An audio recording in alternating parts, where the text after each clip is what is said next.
L'histoire commence avec Arpita, une jeune femme qui se rend à Kolkata pour la première fois après son mariage afin de rencontrer ses beaux-parents. Elle est nerveuse, mais son mari la rassure en lui disant que ses parents l'aimeront comme leur propre fille. Cependant, on découvre rapidement que la situation est bien plus sombre qu'il n'y paraît.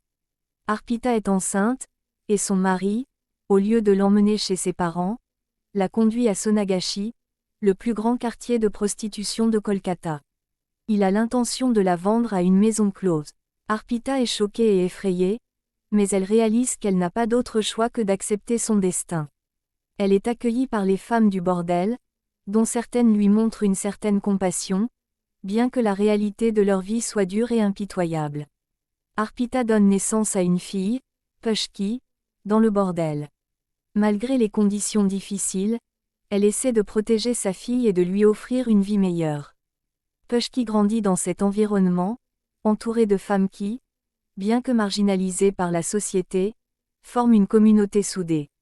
Arpita est déterminée à ce que sa fille ne suive pas le même chemin qu'elle, et elle fait tout ce qu'elle peut pour la protéger.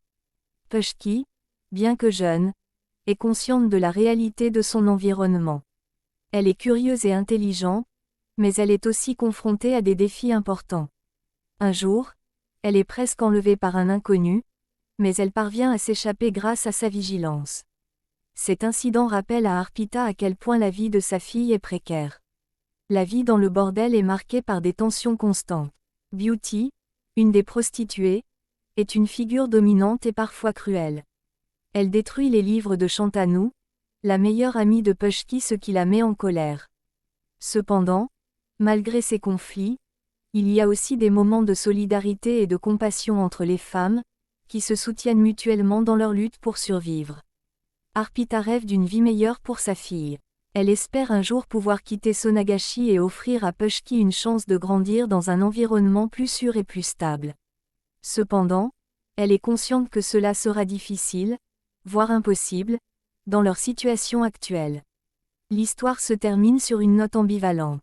D'un côté, il y a de l'espoir, car Shantanu et Pushki ont une relation forte et aimante qui les aide à surmonter les épreuves. De l'autre, la réalité de leur vie à Sonagachi est sombre et difficile, et il est clair que leur chemin vers une vie meilleure sera long et semé d'embûches.